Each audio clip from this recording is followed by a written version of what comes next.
Thank you, Mr. Chairman. Appreciate it. And thanks to our panelists. And I'm going to have a couple questions for Mr. Jeffries and Mr. Baker to start up with.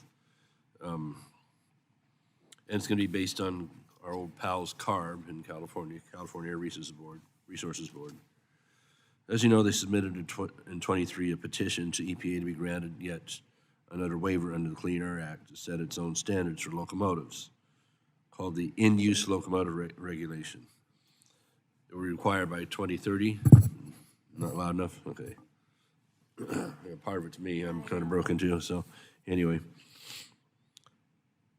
So by 2030, only locomotive engines made 2008 or newer are available in California under that reg. So it could be that that request would violate the Clean Air Act, which explicitly prohibits states from setting their own standards for never used locomotive engines, but also isn't technologically feasible at this point. Now, CARB has seen the light and withdrawn for now its waiver application to EPA for the in-use locomotive reg.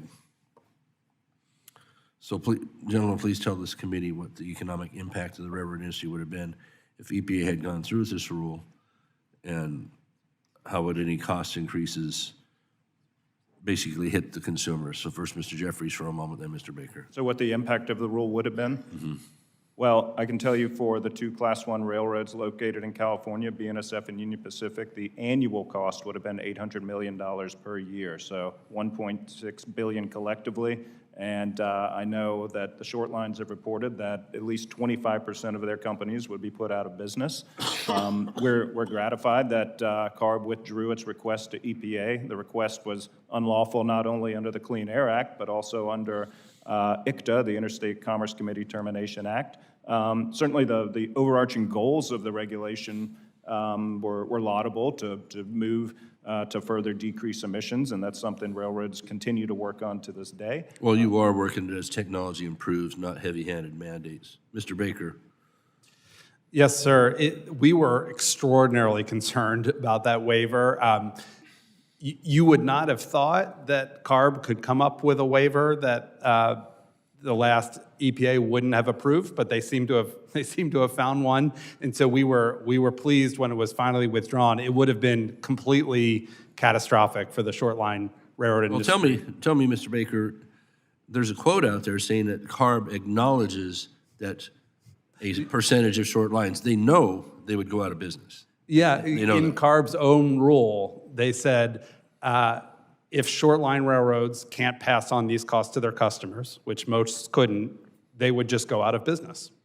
And they just left that in there as like, well, that's an okay result. And we found that pretty horrifying, and their shippers found that horrifying in the communities.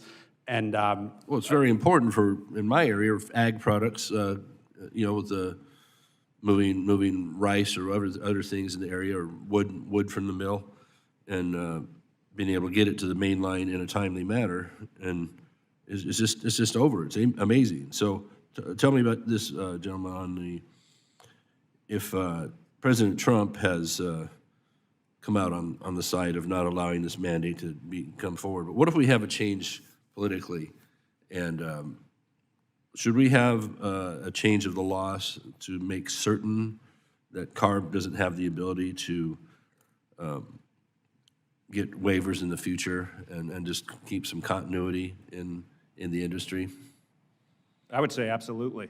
Again, we think it's what CARB tried to do with locomotive regulations was in complete conflict with two existing laws, but apparently that needs further clarification. Yeah. Mr. Jeffries, you touched on at-grade crossings, and I have a great concern that because in rural areas, that's about it.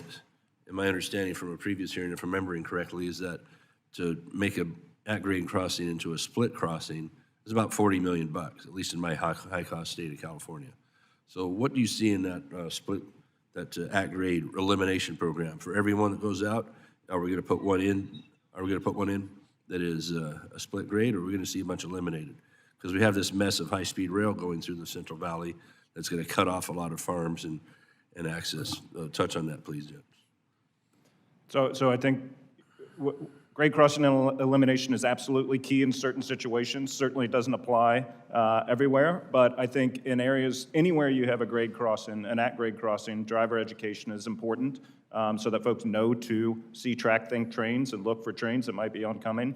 Having appropriate safety equipment at the crossing, again, is a key safety attribute, but there's no one-size-fits-all. The important thing, though, is that folks understand that when road and rail connects, the drivers need to assume there's a train coming and verify that that's not happening before trying to get across the track.